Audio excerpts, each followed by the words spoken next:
Hello दोस्तों, कैसे हैं? उम्मीद है कि आप सब अच्छे होंगे। जैसा कि आप सब जानते हैं कि हम यहाँ पे रिसर्च एप्टीट्यूड के प्रीवियस ईयर क्वेश्चंस को कवर कर रहे हैं। तो हम अपनी प्रीवियस वीडियोस में अराउंड 80 क्वेश्चंस कर चुके हैं और हम आज और 10 क्वेश्चंस करेंगे, तो ये हमारा पार्ट 9 हो जाएगा। तो देखते हैं हमारा पहला क्वेश्चन कौन सा है आज का। Essential qualities of a researcher are a spirit of free inquiry, reliance on observation and evidence, systematization और theorizing of knowledge, all of the above. तो इसमें सारे के सारे ऑप्शन सही हैं। जो एक रिसर्चर में एसेंशियल क्वालिटीज़ होनी चाहिए वो ये सारी होनी चाहिए।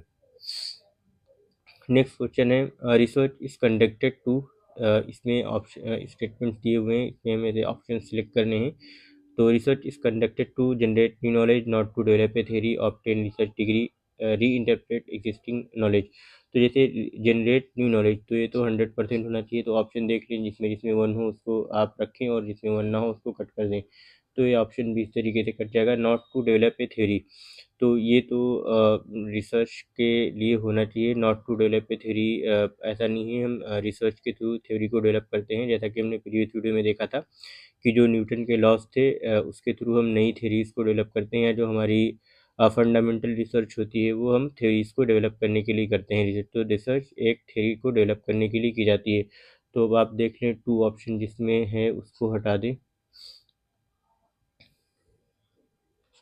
तो इस तरीके से आपका जो डी ऑप्शन है वो बच जाएगा। आप बाकी चेक कर लें options. Obtain research degree, yes, ये रिसर्च डिग्री के लिए भी की जाती है। री इंटरप्रेट एग्जिस्टिंग नॉलेज, यस। तो ये आपके जो 3 ऑप्शन हैं वो सही है, 1, 3 एंड 4। तो इस तरीके से आपका राइट आंसर हो जाएगा ऑप्शन डी।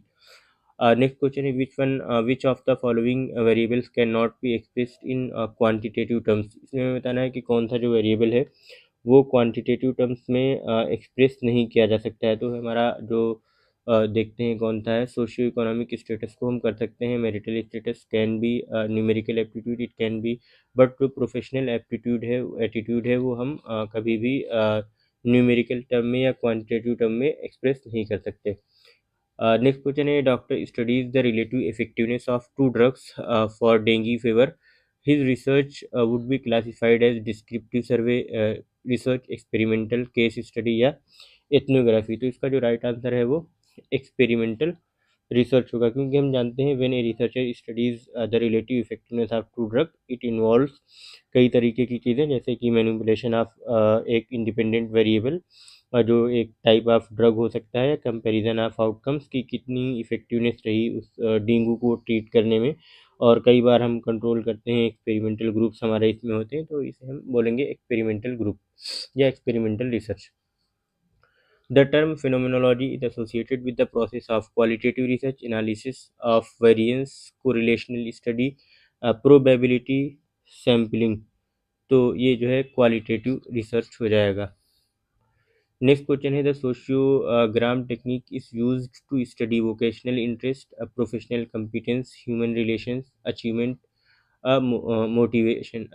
मोटिवेशन। तो जो हमारा क्वेश्चन 86 है उसका राइट आंसर होगा ह्यूमन रिलेशंस। सोशियोग्राम टेक्निक हम यूज़ करते हैं ह्यूमन रिलेशंस को स्टडी करने के लिए, क्योंकि जो सोशियोग्राम होता है एक तरह का ग्राफिकल रिप्रेजेंटेशन होता है सोशल रिलेशनशिप का विद इन ए ग्रुप, जो डेवलप फ्रॉम सोशियोमेट्रिक डेटा, जिसमें हम चॉइसेस देखते हैं, रिजेक्शंस, इंट्रैक्शंस और बहुत सारे मेंबर्स के बीच में जो भी चीज़ें होती हैं उसको हम देखते हैं इसमें।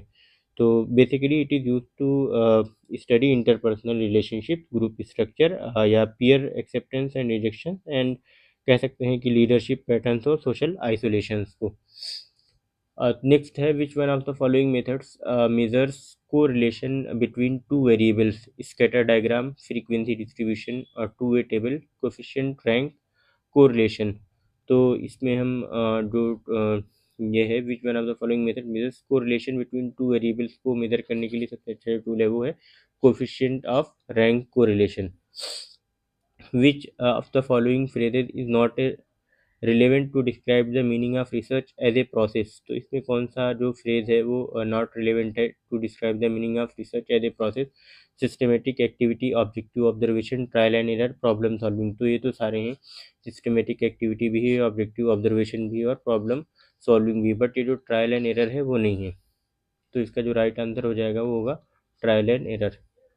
नेक्स्ट क्वेश्चन है which of the following is not an example of continuous variable, family size, intelligence, height, attitude. तो हमें ये बताना है कि कौन सा कंटिन्यूअस वेरिएबल नहीं, तो जिसका राइट आंसर है वो है फैमिली साइज।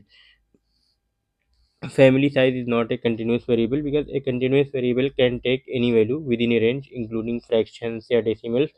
इंटेलिजेंस को हम इसमें डेसिमल्स वगैरह में या एक प्रॉपर स्केल सेट करके इसको हम सेट कर सकते हैं, और हाइट को भी सेट कर सकते हैं जैसे 3.5 या 6.1 इंचेस या ऐसे करके, और एटीट्यूड को भी हम कहीं ना कहीं मेज़र कर सकते हैं इस तरीके से। बट जो ये हमारा फैमिली साइज है ये हमेशा नंबर्स में ही होगा। ये एक डिस्क्रीट वेरिएबल है as it can take only whole number 1 2 3 की कितने मेंबर हैं ऐसा नहीं होगा 1.5 मेंबर इन योर फैमिली। तो ये टोटल नंबर इसमें होता है, इसको बोलते हैं डिस्क्रीट वेरिएबल। इसे इस तरीके से बोल सकते हैं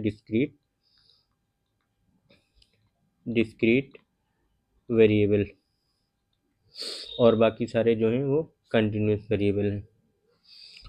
लास्ट क्वेश्चन है हमारा, action research means a longitudinal research and applied research, a research initiated to solve an immediate problem, a research with socio economic objective. तो ये जो हमारी एक्शन रिसर्च होती है वो इनिशिएटेड की जाती है टू सॉल्व इमीडिएट प्रॉब्लम। तो action research is a research initiated to solve a immediate problem. Action research से क्वेश्चंस बहुत आते हैं, अभी भी क्वेश्चंस आ रहे हैं, और हर टाइम में क्वेश्चंस पूछे गए हैं, वो चाहे 2015, 20, 25 या ये बीच का टाइम रहा, और 22, 23 हमेशा एक्शन रिसर्च से क्वेश्चंस आते ही आते हैं। तो आप इसको अच्छे से कवर कर लें।